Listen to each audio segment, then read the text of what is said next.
Hello engineers, welcome to our YouTube channel. આપણે અહીંયા mainly છે યુનિવર્સિટીમાં ક્વેશ્ચન પૂછાય છે અને જે ઓલ્સો ઇમ્પોર્ટન્ટ છે for the campus placement and all. તે ક્વેશ્ચન્સ આપણે અહીંયા કવર કરીશું. અહીંયા આપણે એક નવો કોર્સ શરૂઆત કરવા જઈ રહ્યા છીએ કે જે છે HVDC ટ્રાન્સમિશન સિસ્ટમ, જેનો પહેલો ઇમ્પોર્ટન્ટ ક્વેશ્ચન છે HVAC એન્ડ HVDC નો ડિફરન્સ. એને આપણે શેના બેઝિસ ઉપર ડિફરન્શિએટ કરી શકીએ તે આપણે અહીંયા જોઈએ. પહેલું છે નંબર ઓફ કંડક્ટર્સ. જે HVAC ની અંદર એટલીસ્ટ 3 કંડક્ટર જોશે. જે 3 કંડક્ટર ક્યાં ક્યાં હશે? તો કે 3 ફેઝના કંડક્ટર.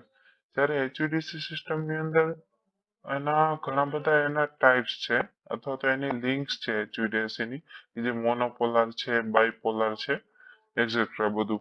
તો બાયપોલર સિસ્ટમની અંદર અહીંયા આપણે ઓનલી 2 કંડક્ટર્સથી આપણે ટ્રાન્સમિશન કરી શકશું. જ્યારે મોનોપોલારની અંદર કે જે સી રિટર્ન ને વગેરેમાં યુઝ થતું હોય છે નેગેટિવ ફીડબેકથી, તો એ ઓનલી આપણે 1 કંડક્ટરથી અહીંયા કરી શકીશું. હવે છે સુટેબિલિટી, તો કે ક્યાં આપણે આને ક્યાં યુઝ કરવું જોઈએ. તો કે જે ઓછું ડિસ્ટન્સ છે, ઓછું ડિસ્ટન્સ મતલબ કે 600 કિલોમીટર એક આપણે અહીંયા એક રેટ ફિક્સ કરી દીધેલી છે કે 600 કિલોમીટરથી જો ઓછું અંતર હશે કે જેના માટે ટ્રાન્સમિશન કરવાનું હશે તો એના માટે થઈને આપણે HVAC યુઝ કરશું. અને જ્યારે 600 કિલોમીટર કરતા વધારે હશે તો એના માટે આપણે HVDC યુઝ કરવું જોઈએ. આવું રીઝન શું કામ છે? આવું શું કામ આપણે કરવું જોઈએ? તો કે એના માટે મલ્ટિપલ રીઝન છે. કે આપણને ખબર છે કે જે આપણું ટ્રાન્સમિશનનું મેઇન ડિવાઇસ છે કે જે ટ્રાન્સફોર્મર છે. ટ્રાન્સફોર્મર હવે ઓનલી એસી ઉપર જ વર્ક કરે છે. હવે આપણે HVDC ટ્રાન્સમિશન કરવું પડશે તો એના માટે આપણે જનરેશન તો ઓનલી 11 kV ઉપર જ થશે. બરાબર છે. અને 11 kV ઉપર આપણે એને ટ્રાન્સમિશન કરી શકતા નથી. શું કામ? તો કે વોલ્ટેજ ડ્રોપ આવે છે, સ્ટેબિલિટી પ્રોબ્લેમ છે, વગેરે વગેરે ઘણા બધા એના પ્રોબ્લેમ પડે છે. તો આપણે એના માટે થઈને અહીંયા કન્વર્ટર લગાડવા પડશે.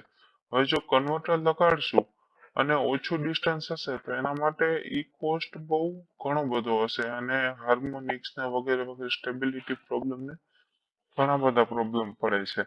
એના માટે થઈને ઈ શેના માટે સુટેબલ છે? તો કે મોર દેન 600 કિલોમીટર માટે થઈને જ આપણે HVDC યુઝ કરવું જોઈએ.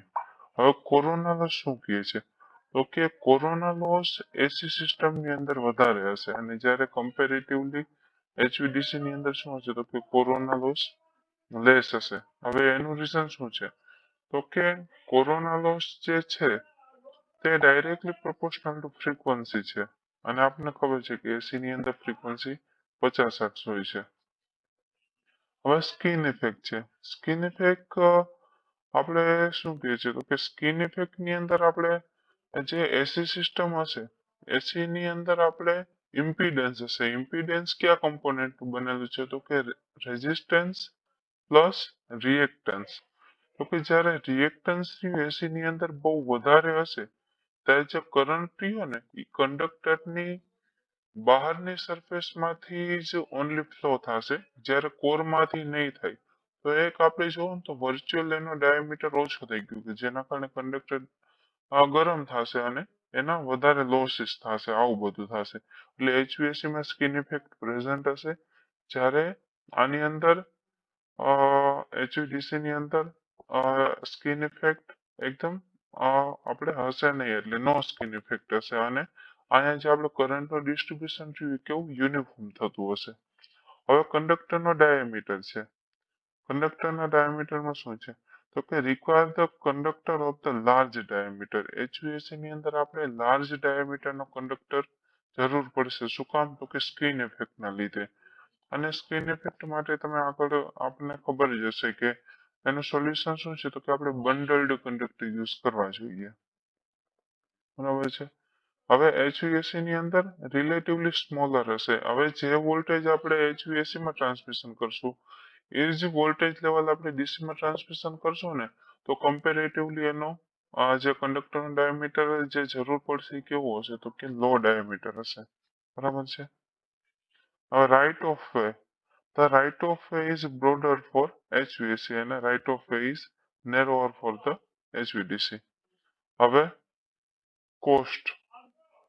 HVAC is a less expensive system છે for the power transmission. હવે HVAC છે એ આપણે એક્સપેન્સિવ કેવું છે તો કે HVDC ની કમ્પેરિઝનમાં ઓછું છે. શું કામ તો કે આની અંદર આપણે ઓનલી ટ્રાન્સફોર્મર મૂકીને આપણે આગળ કંડક્ટર થ્રુ આપણે કરી શકીશું. જ્યારે HVDC ની અંદર આપણે મલ્ટિપલ ઇલેક્ટ્રોનિક્સ આપણા અહીંયા યુઝ થશે કેમ કે હાર્મોનિક્સ ને એ બધું જનરેટ થશે કન્વર્ટર્સ ને એમાંથી એને કમ્પાન્સેટ કરવા માટે અલગ અલગ વસ્તુ જરૂર પડશે એટલે કમ્પેરેટિવલી એક્સપેન્સિવ છે.